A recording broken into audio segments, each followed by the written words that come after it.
Media influences maybe your attitudes, the language. What are we speaking? How are we speaking? What is the gender language? So the way of your dressing, and then food habits, body language. So everything is being so social factors are recognized. So individuals we learn from these social factors. So I think it's very important for us to use a critical lens to analyze these representations in media platforms. Okay, so popular entertainment media forms to be important social function. It reflects, it reproduces, and also questions ideologies of gender, race, class, culture, everything. Okay, so now, today, there is a large focus on gender and communication research as social sciences. There is lots of interdisciplinary approaches. So when we talk about social sciences, here it also talks about because the media is into everybody's life, right? Media is in everybody's bedrooms. It's in every household. Today, it's no more a luxury. Maybe at one point of time, telephone was seen as a luxury item, but today it becomes a very essential item. Your mobile phones. So today it becomes a very essential. Maybe radio was a luxury when it was initially introduced into the society, but today again radio is a luxury. It's essential. Same way your newspaper. So as and when today you see the new media platforms are also becoming very essential. Maybe earlier it was like having a social media account was not seen to be a very important thing, but today people. It is important. Maybe when you go on for a job, when you go on for different things, you need a Gmail, you need an email account. Even to have the governance, access of government services, you need to have, technical identities or the digital identities. Today, many things are digitalized. Health schemes, services, everything of the government are being digitalized. So today, we need, so you like it or not, you have, we are into the digital platforms. We are into a platform culture, right? So now, because of all these trends going on, you have a lot of, there is a lot of focus on social science researchers. So researchers in this context trying to understand the link between gender, culture, communication in society, especially in terms of representation. And when we talk about feminist media studies, it focuses on understanding gender inequality, the rising because of the social systems and structures as a phenomenon. Okay, so now when we talk about, I'm just talking about the first part where we are going to try to understand about women in media. So when we talk about women in media, we can speak about, as one of you were telling, the presence of women. And how many women are there? How many women are there in the decision-making positions? How many women are there as directors? Only today we are able to see very few women coming up. Women focused films, women specific themes, right? We are able to see. But there was a lack, there was so much missing. And also in terms of content, how much of content are focusing on women issues? How many content are talking about the society on women? And even the portrait. So we will be trying to understand these norms, okay, in terms of gender representation. So when I speak about gender, like we see that yeah. So when we talk about the dimensions of representation, I would like to speak on three aspects. One is on content. When we talk about mass media platforms, one is on content, one is on production, and one is on the reception of mass media content. So what do you mean by content? So the content is nothing but the songs, the advertisements, the language, the images, what you are seeing, images of women, images of men. What are they telling you? What are they telling the society? Right. So that talks about the content. And another, when we talk about the production, we talk about who is producing, for what reason they are producing, and why are they producing this type of content? Why is there so much of constructions? And also when we talk about reception, how is the media content received by different people, right? So all these things are very important. So we'll be discussing on these terminologies. Yeah. So when we talk about portrayal of women in media, we talk about the social, the cultural, the political, and economical representation of women in media platforms. So how are women socially constructed? How are women culturally represented? How are they politically represented? How are they economically represented? Now, early studies initially they were focusing on academic issues relating to absence of women in newsrooms, media houses, and importance in terms of media content. Initially it was like how many women are there in the newsrooms, how many women reporters are there, how many women are there as directors. So initial studies on women and media or gender and media was on this context. It was just a comparison between the presence of women and men alone. So this was the early trend, okay, and it was trying to understand in terms of presence as well as in terms of content. So in content, what was the content of? Was it centered towards women issues, women in society? Was there importance given to women? So it was not like that.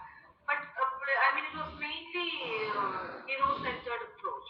So when we talk about representation and gender, I would like to put forth three concepts given by one of the important cultural theorists, Stuart Hall. So Stuart Hall talks on important issues on representation and gender.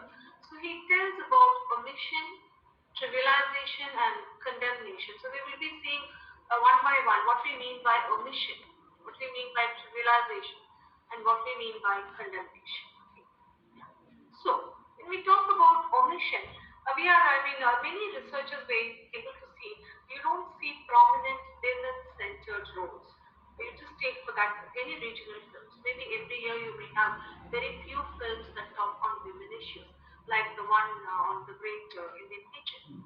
Okay, so you can see there are very very few films and very very few films that have a very positive portrayal or realistic portrayal. Mostly it is like the constructed realities. Okay, so you don't have women-centered roles. On the contrary, when you see the films at the world level, films of different countries, you do see that there is a maybe not a fairly equal representation, but still there is to some extent there is a fair representation. So you have many people who have done their researches, many researchers of sociology, media researchers, feminist researchers. When they just see the presence of women, the screen time, how many women characters are there. Like that, they do a different, maybe quantitative research as well as qualitative research. Then you see that it is always like there are not very prominent women characters who are very strong. So how are your women characters represented? When I asked in the initial stage, how are women represented in your media platforms? Then I think you must be knowing how it is.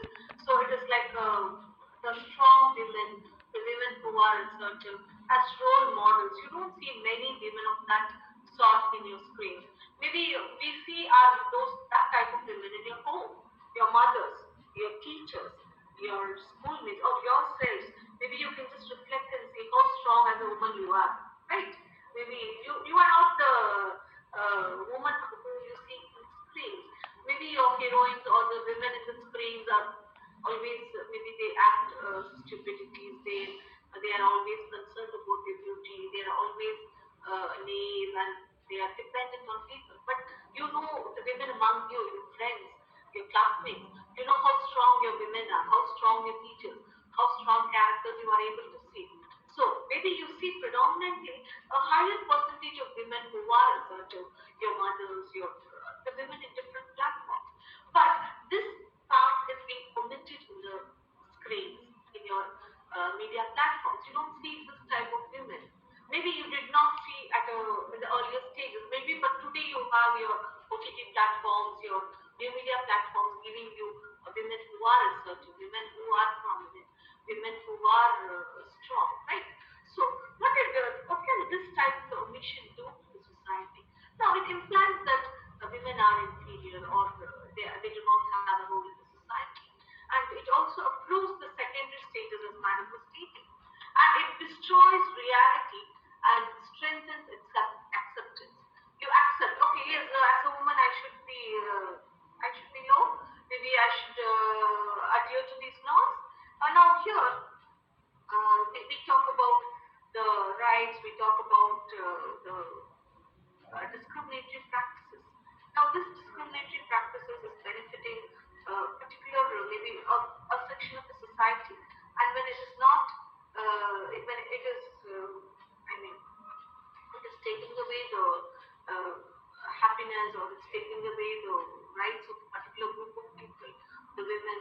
transgenders, then it is a problem.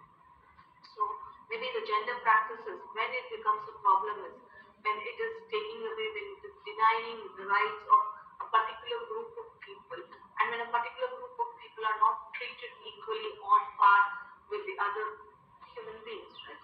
So you can see that this treatment varies. Maybe a woman is denied education because she's a girl. Maybe she's denied a choice of life. Maybe she's denied property. Maybe she's denied. There are a lot of things. So it's, when you talk about gender, when you talk about rights, it is not only the aspects of beauty or aspects of these things, but it's also it talks about other important things of the basic human rights. So is a woman allowed to live with dignity? So what does your character in the Great Indian Kitchen? You can see that the character, you can see the mundane activities of a woman, right? So when I say the mundane activities, many people said, even when we were watching the film, you are, I mean, you are used to watch fast-moving content, right? You need suspense, you need thriller, you need romance. So all this required in a film. But this particular film, it just slaps you on your face with a stark reality. How many women, I mean, you see, you feel like, okay, it's getting bored, the film is boring, right? I've heard many of them telling, oh, madam, the film was very boring, the Great Indian Kitchen. But why is it boring? Because always it's the kitchen. Right, always it's the kitchen where the women shows. So the women's role is restricted to the kitchen, is restricted to the house, the space, the gendered space, how gendered the space of this particular woman is. So this is the gendered space that every woman in our society is facing today. So just to see the film, you are getting bored. But just imagine this women toiling day in and day out for years, for generations in the kitchen, how bored this woman would be. But you are, I mean, we are making her believe that it's her role, it's her tradition, it's her sacrifice, all this. So the life beyond this kitchen is not given to a woman. It's not being shown. So this film, many people were telling, oh, the narrative is boring, but the narrative gives you the reality. Yes, our women are staying in this type of a mundane, road, everyday practices that is boring, everyday practices that is being forced on her. She likes it or not, it's being forced on her. That's what this film talks about, right? So now this type of portrayals were lacking in earlier. It did not talk about the plight of women. You did not. Maybe a few films like Arun Gopalakrishnan, right? Maybe you had a few films that were talking about the plight of women in our society, but not many films, right?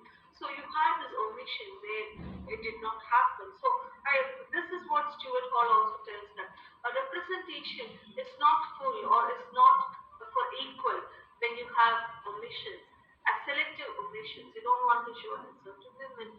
You always wanted women who are there to as objectives of beauty, as objectifying women's body. So the camera says where to move, which part of the body to be objectified, where you have to be on women. So this is called as male gaze, the visual pleasure, what Laura Mulvey states. So you have a feminist media theorist called Laura Mulvey.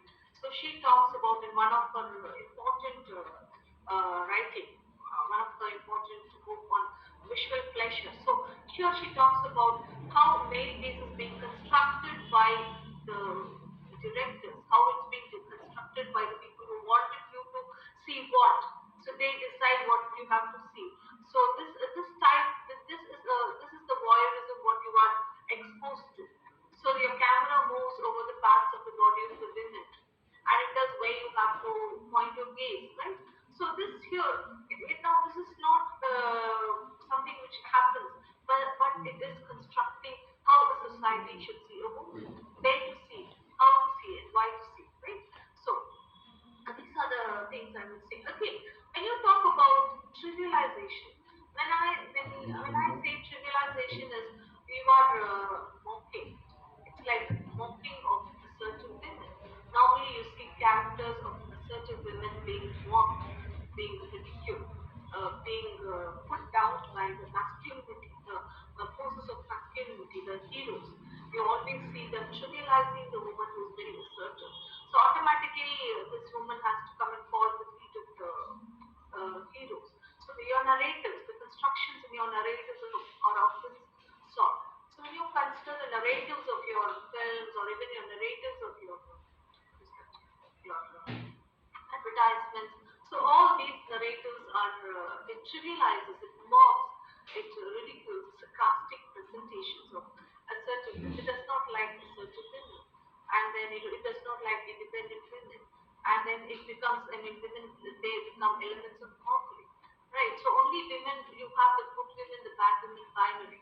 And the good man and the bad man